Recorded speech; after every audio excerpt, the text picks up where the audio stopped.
Hey guys, how's it going? The Terminator here with this guide for you on Divide Et Impera in 2021.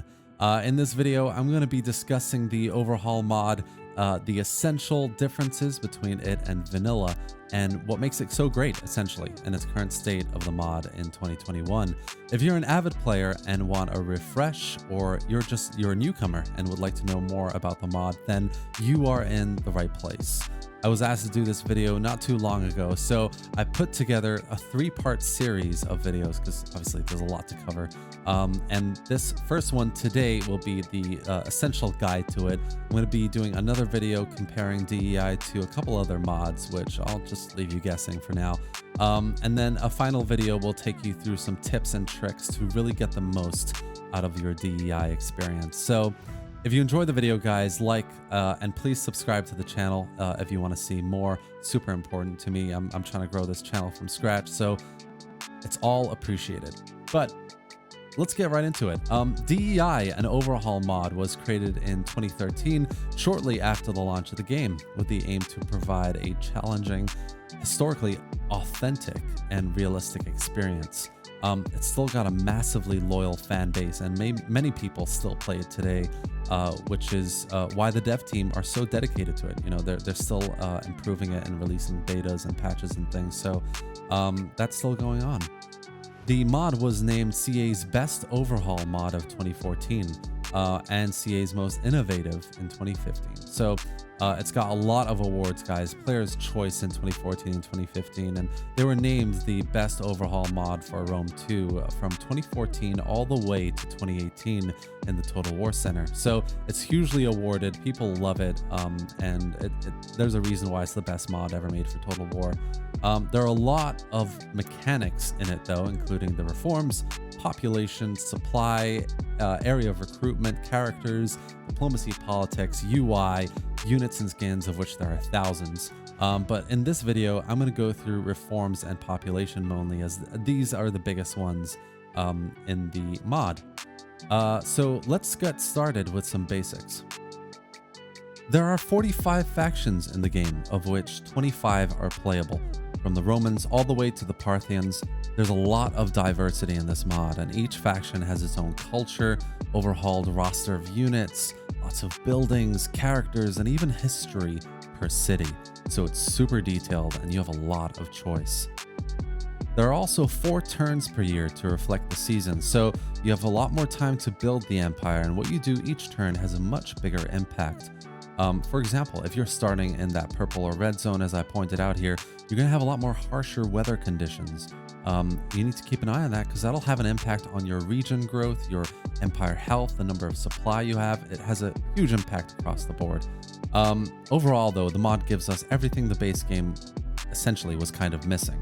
More historical context, more challenging and complex gameplay mechanics, better visuals across the board, and more than anything, personality. Whether that's in campaign or in the battle, you have, and you can clearly feel, a lot more personality to the game, and it engages you with all these gameplay mechanics, of which we're going to go through the reforms first.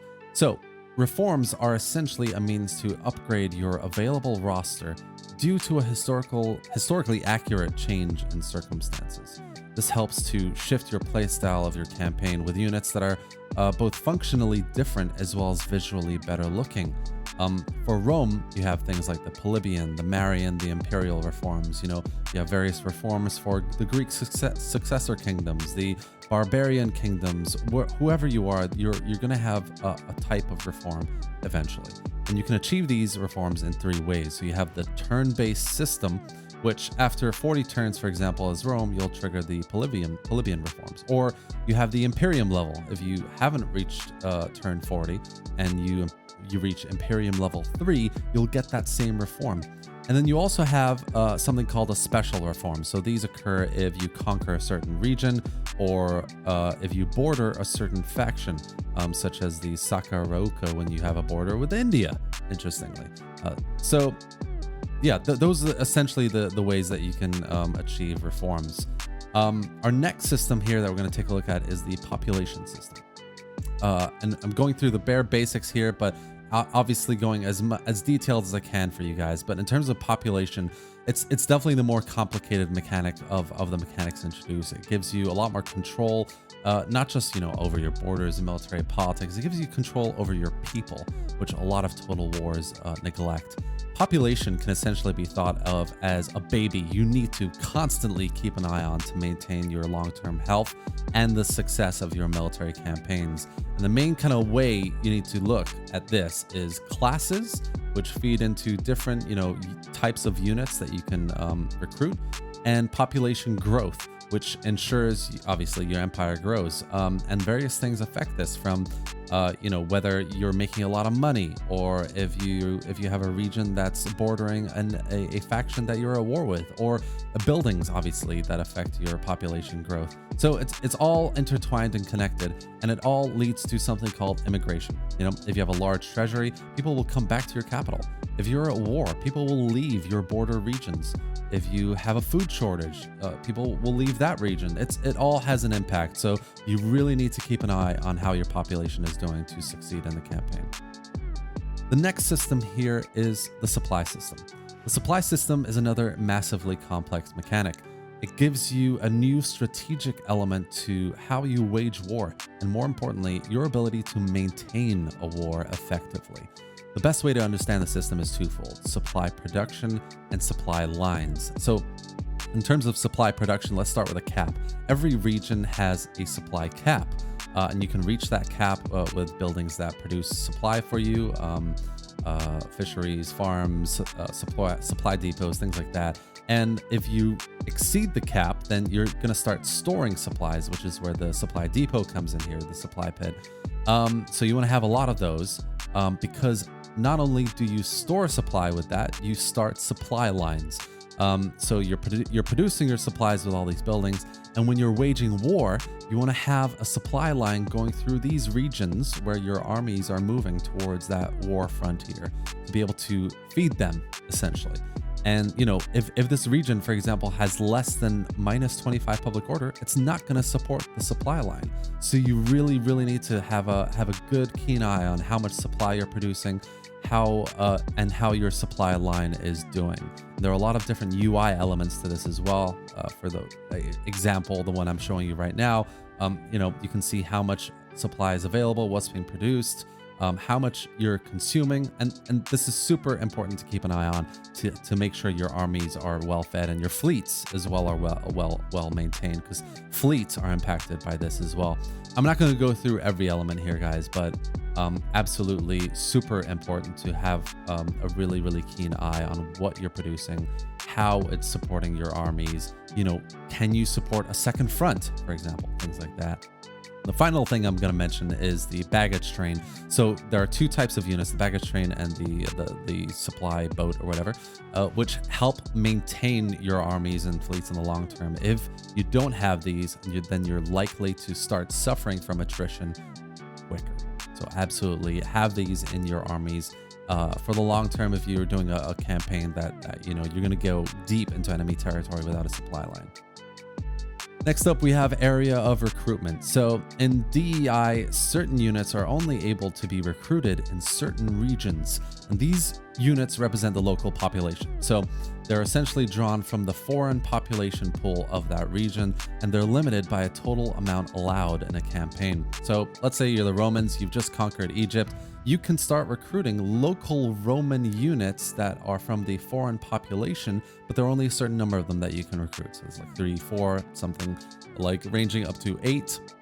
So that it allows you to create an Egyptian Roman army, essentially. So we're going to go through everything else here now. Those are the major mechanics. There are a few things that you need to know about as well. The first one here is the dignitary, which is now a governor.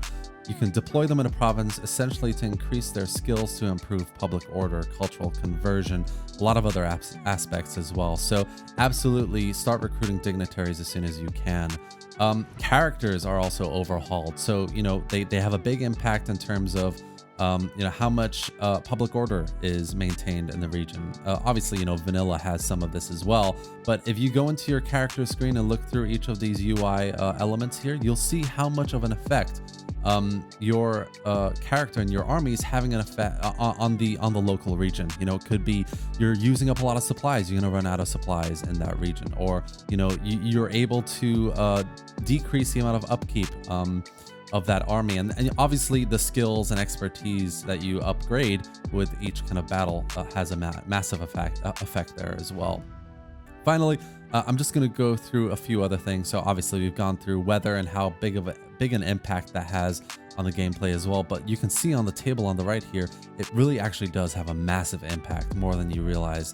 If you're going through a harsh winter, your farming is going to be heavily affected. So absolutely keep an eye on how much weather is affecting your campaign. A few other things: play in normal, guys. The AI diplomacy and everything was pretty much balanced, so you play in normal. If you want a harder difficulty setting, then go for the harder one. But if you want a fair campaign where you have a chance, because it's an already difficult mod to play, then go with normal. And yeah, that's essentially it, guys. Overall, DEI, you know, it does an amazing job of bringing some realism to a game that really needed it. Vanilla Rome 2, I mean, to me, having played DEI, still, it feels quite stale now and basic compared to this. DEI really engages you in a level that Rome 2 Vanilla never really did. And it was missing a lot of things right off the bat when it was released. So it was amazing that the DEI team managed to bring this out so quickly, and they've been working on it ever since. Beta 1.2.7 and actually 1.27b was released really recently, which just goes to show how committed the dev team still are. And it brought changes to, you know, game balances, new units, changes to nation and province names. So they're still trying to make it historically accurate as well. I mean, it just goes to show the modern state of the mod is fantastic. It's still incredible. It's if not the best mod you can get for a total war, and its accuracy of the historical period from every point of view, geopolitical, everything is absolutely amazing. So absolutely check it out, guys, if you want to play a mod. And if you are, I hope this has been a really good refresher for you here as well. That's going to be it for today, guys. I really hope you enjoyed this video and you found it informative and hopefully a bit entertaining as well. As I said, I'm going to be making a few other videos, and you know, this was recommended that I do this not too recently, not too long ago. So I really hope you enjoy it and you like it, and you know, drop your thoughts in the comment section below, obviously, for what you think. And anything that I might have missed, you know, let's start a conversation on this. It's DEI, is the best mod out there. And if you do like it, definitely subscribe, guys, for those other two videos that I'm going to be making. The videos on DEI versus other mods, which will be Radius and Ancient Empires, and some really essential tips and tricks as well to succeed in your campaign. Thanks for watching, guys, and much love. I'll see you next time.